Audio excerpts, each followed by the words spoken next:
بسم اللہ الرحمن الرحیم عن ابی ہریرہ رضی اللہ تعالی عنہ قال قال رسول اللہ صلی اللہ علیہ وسلم من یأخذ عنی هؤلاء الکلمات فیعمل بهن او يعلم من يعمل بهن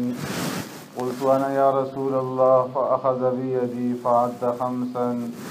فقال اتق المحارم تكن عبد الناس وارض بما قسم الله لك تكن أغنى الناس وأحسن إلى جارك تكن مؤمنا۔ پیارے پیغمبر صلی اللہ علیہ وسلم نے اس حدیث مبارکہ میں جو نصیحتیں فرمائی ہیں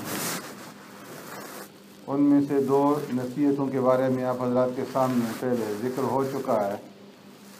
کل میں نے آپ حضرات کے سامنے تیسری نصیحت جو سرکار دو عالم صلی اللہ علیہ وسلم نے ارشاد فرمائی تھی وَأَحْسِنْ إِلَىٰ جَارِكَ تَكُنْ مُؤْمِنًا، کہ اپنے پڑوسیوں کے ساتھ احسان کرو تو تم کامل مومن بن جاؤ۔ اور اسی کے ضمن میں نے عرض کر دیا تھا کہ پڑوسیوں کے ساتھ حسن سلوک سے پیش نہ آنا یہ مومن ہونے کی نشانی نہیں، اس لیے کہ سرکار دو عالم صلی اللہ علیہ وسلم نے مومن ہونے کی نشانی یہاں پر یہ بیان فرمائی کہ تم اپنے پڑوسیوں کے ساتھ احسان کرو اور حسن سلوک سے پیش آؤ۔ پھر پڑوسیوں کی تین قسمیں بھی عرض کر دی گئی تھیں، ایک ہے جار ذی القربہ، دوسرا جار الجنب اور تیسرا صاحب بالجنب۔ اور جار ذی القربہ کے بارے میں عرض کر دیا تھا کہ کون سا پڑوسی اس سے مراد ہے جس کی دیوار آپ کی گھر کی دیوار سے ملی ہوئی ہو،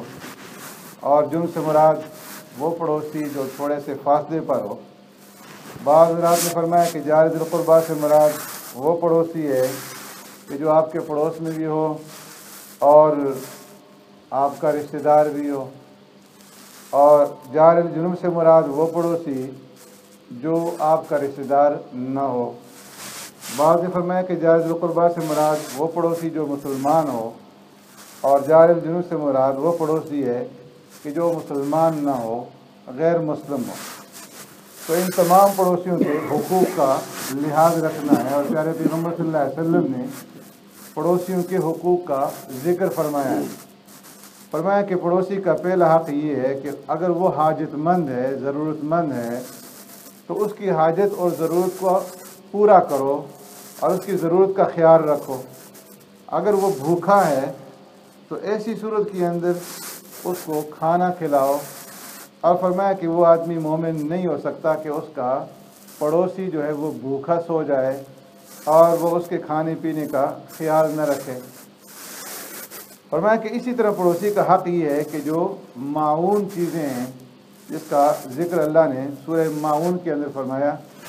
کہ بعض نمازی ایسی ہیں کہ نماز تو پڑھتے ہیں، الذین هم یراؤون، دکھلاوے کی خاطر نماز پڑھتے ہیں، ویمنعون الماعون، اور برتنے کی جو چیزیں عام جو چیزیں ہیں ان سے وہ منع کرتے ہیں۔ تو فرمایا کہ اگر پڑوسی تمہارے ہاں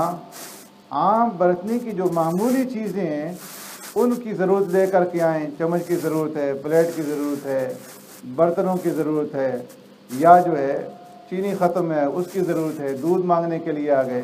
تو یہ جو معمولی چیزیں ہیں فرمایا کہ ان کو دینے سے انکار نہ کرو۔ ہاں اگر قیمتی چیزیں ہیں ان کو اگر دینے سے انکار کر دو گے تو اس وعید کے اندر وہ نہیں آئیں گے۔ اسی طریقے سے فرمایا کہ جو پڑوسی ہیں وہ بھی جو معاون عام برتنے والی چیزیں ہیں اس کو مانگنے کا معمول نہ بنا لیں۔ بعض لوگ جو ہے معمول بنا لیتے ہیں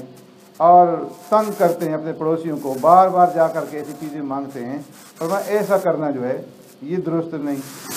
اسی طرح فرمایا پڑوسی کا دوسرا حق یہ ہے کہ اگر وہ آپ سے قرض مانگتا ہے، اگر اس کا قرض مانگنا اس لیے ہے کہ اس کے لیے کھانے پینے کے لیے اس کے پاس نہیں ہے، تو ایسی صورت میں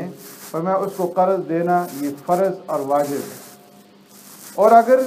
اس لیے وہ قرض نہیں مانگتا، عام ضرورتوں کے لیے قرض مانگتا ہے، تو اس صورت کے اندر پھر اسے قرض دینا فرمایا کہ یہ مستحب ہے۔ بعض اکابر کا یہ معمول رہا ہے کہ وہ قرض فرمایا کہ ہدیہ سے زیادہ جو ہے وہ قرض کو اہمیت دیتے تھے، اور کسی نے اگر ان کے سامنے کوئی حاجت پیش کی کہ ہمیں جو ہے ہمارے ساتھ تعاون کیا جائے، مدد کی جائے، تو وہ انہیں کچھ پیسے کچھ رقم دیتے تھے اور کہتے تھے کہ یہ ہماری طرف سے قرض ہے، اور جس وقت وہ رقم انہیں لوٹائی جاتی تو اس وقت پھر معاف کر دیتے تھے،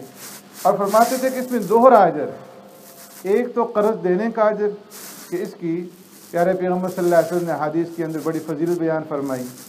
اور دوسرا پھر معاف کرنے کا اجر۔ تو فرمایا کہ دوسرا حق پڑوسی کا یہ ہے کہ اس کو اگر وہ قرض مانگے تو اس کو قرض دیا جائے۔ تیسرا حق پڑوسی کا یہ کہ اگر اس کو کوئی خوشی حاصل ہو، اس کے ہاں اولاد ہو گئی، ملازمت میں ترقی ہو گئی،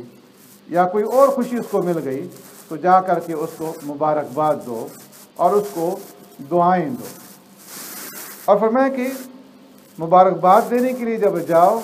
تو عام دنیا داری طریقے سے مت جاؤ کہ وہ ہمارے یہاں آیا تھا تو ہم بھی اس کے پاس جائیں، اگر ہم نہیں جائیں گے تو وہ ناراض ہو جائے گا۔ فرمایا اس نیت سے مت جاؤ، بلکہ اتباع سنت کی نیت سے اس کی خوشی کے اندر شریک ہو اور اس کو جا کر کے مبارکباد دو۔ اسی طرح ہمیں پڑوسی کا حق یہ ہے کہ اگر اس کی ہاں کوئی پریشانی آ جاتی ہے، کوئی مصیبت آ جاتی ہے، کسی کا انتقال ہو گیا، تو اس کے پاس تعزیت کے لیے جاؤ اور جا کر کے اسے ایسے کلمات کہو کہ جس سے اس کا حوصلہ بڑھے۔ تعزیت مسنون طریقے سے کرو، اور مسنون طریقے سے ہٹ کر کے تعزیت نہ کرو، ایسے الفاظ یا ایسا طریقہ اختیار مت کرو کہ اس کا غم جو ہے وہ اور زیادہ بڑھ جائے۔ جس طرح عام طور پر خواتین کی، عورتوں کی عادت ہوتی ہے کہ اگر کسی گھر میں فوتگی ہو، جب اس گھر میں داخل ہوتی ہیں تو ایک دم جو ہے چیخنا چلانا اور رونا دھونا شروع کر دیتی ہیں، تاکہ